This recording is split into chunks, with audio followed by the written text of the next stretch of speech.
Sometimes my job makes me feel like a walking anthology of sad stories.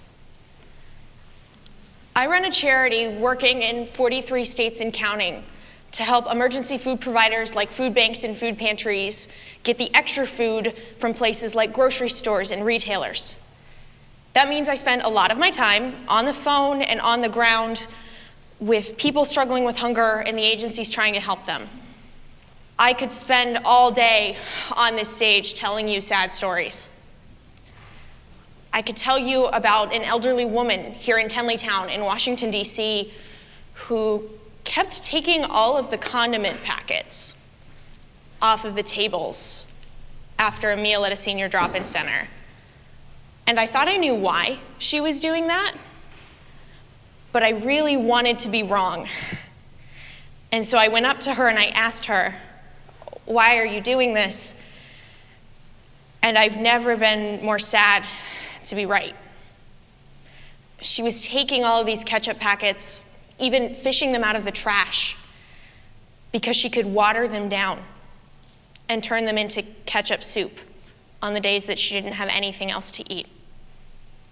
This woman is 90 years old.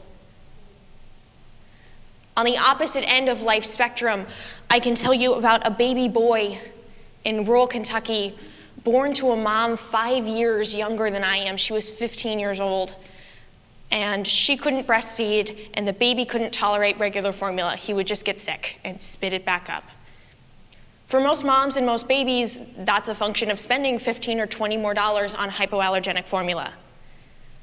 But this mom and this baby didn't have those 15 or 20 extra dollars. And the WIC clinic in their county didn't have the special formula, and neither did the food pantry. And they didn't have the driver's license or the gas money to go one county over to the WIC clinic that did have what they needed. And so this 15-year-old mom kept feeding this newborn baby boy formula that made him sick because she figured it was better than nothing. I can tell you about a food pantry in the very northeast corner of our country that is absolutely overwhelmed with a heroin epidemic that is sending 1,000 people through their doors every week in need of food. They're spending all of their money and all of their resources just to feed that need, which means they have no funding left for things like infrastructure. They really, really need a walk-in fridge, but they can't afford one, so they've opted instead to outfit a closet in their church with a bunch of air conditioners. These are all true stories, and they're all frustrating and sad, and they're hard to hear and important to listen to, and they matter. And they don't really get us anywhere at all. We love stories in charity. We love them. And stories are great, but they're never the whole story. And that's not because charities and social innovators are trying to deceive you. We're not trying to pull the wool over your eyes. It's just the story that we're trying to tell you is absolutely massive. 48 million Americans relied on a food pantry last year. 48 million of our neighbors needed a food pantry or a soup kitchen to put food on the table. There were 60,000 of those food pantries and soup kitchens trying to meet that need. Those agencies and the communities they serve cover every creed, every religion, every race, every size of city, town, and little block of humanity with 200 people total. There is no story or set of anecdotes that can capture 48 million experiences. And that's a problem. Because we've been doing the same thing since 1981, and we've failed absolutely spectacularly. Now I gotta back up a little bit. 90% of American emergency food providers, that's food banks, food pantries, soup kitchens, homeless shelters, anybody feeding the hungry, 90% of those agencies were founded in or after 1981. We had a few before that, especially during the Depression, but for the most part, American emergency food came to life in the 1980s. Now, I came to life in 1995. And most of our team came to life a few years before or after me. And emergency food looks the same as when our parents figured out they were going to need to get a station wagon. This is an Apple computer from when I was 4 months old. That is apparently what a cell phone looked like when I was 4 months old. And finally, this is Brad Pitt from when I was 4 months old. Right? Right? We expect other industries to grow and evolve and to change and to marry Jennifer Aniston because that's what they have to do in order to stay relevant. That's what they have to do. People outside charity land, no more Brad Pitt, focus back here. People outside charity land tend to give us a free pass on innovation because at the end of the day, our goal is helping other people and not making a profit. That needs to make us more determined to innovate and to change, not less. Apple and Verizon and Brad Pitt have to fight for market share. They have to compete and innovate or they get beaten. And they die.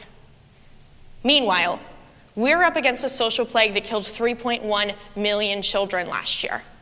We have to do better than that. Stories cannot solve hunger. We've been treating this for 3 decades like 48 million fires, and we've been trying to put it out with the equivalent of 60,000 or so little buckets of water. And we've just decided that every fire, no matter how big it is or what started it or how fast it's growing, can be put out with the same buckets of water of the same size in the same increments at the same time. That doesn't make sense at all. Stories cannot solve hunger. And now I'm going to tell you a story as to why.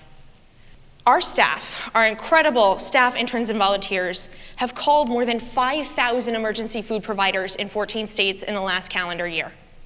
52% of the phone numbers have been wrong, which sucks. But here's the thing. As crappy as that is for us, when we will make 8 or 9 or 10 phone calls in a row and all of the phone numbers will be disconnected or wrong or a really random entity that doesn't help people, like an anti-vaccine advocacy group and what we think may have been a branch of the KKK, both of which actually happened to us, as hard as that is for us, we all get to eat dinner either way. And that's not true for the only other group of people calling food pantries en masse, the people who really need them. We got those 5,000 phone numbers the way that somebody struggling with hunger would. We had an advantage, even, on someone struggling with hunger, because some of those 5,000 phone numbers we got from food banks. And they told us, this is our best list, can you tell us if it's right? We asked the internet, food pantries in X of those 14 states, and half of these phone numbers have been wrong. That's not okay. There should not be a 1 in 2 chance that you call someone for help and they can't help you. So there's the bad news. The internet is outdated. The good news is that we're working to fix it. As we make those 5,000 and counting phone calls, we're keeping track of which ones are actually food pantries. And not only that, but when they're actually open and which populations they actually serve. And that big 100,000-foot view of hunger is helping us see some incredible trends. We found food pantries that were 3 blocks apart that didn't know that the other one existed. And even more importantly, we're starting to see the gaps. We're starting to see places where there's immense poverty, where there's immense hunger, where almost everyone in the community is enrolled in food stamps, but there's no emergency food provider. There's this huge hole where help should be. When we use data instead of just stories, we can do incredible things. Charity does not have to be where innovation goes to die. Some of the best and brightest minds of my generation have sworn off charity work because it's too easy and it's too hard. For so many of us, service was go paint that wall or go move those boxes. And it wasn't engaging, it wasn't interesting, it was just kind of like, okay. And service represented this thing that we did to get into college and then just kind of stopped. But my generation is also the generation that is demanding change, that is aching to do something different. We are the generation demanding equality and equal opportunity for our communities of color and our LGBTQIA brothers and sisters. We are aching to do something. And we have this incredible education on math and data and science, and all we have to do is pair it up.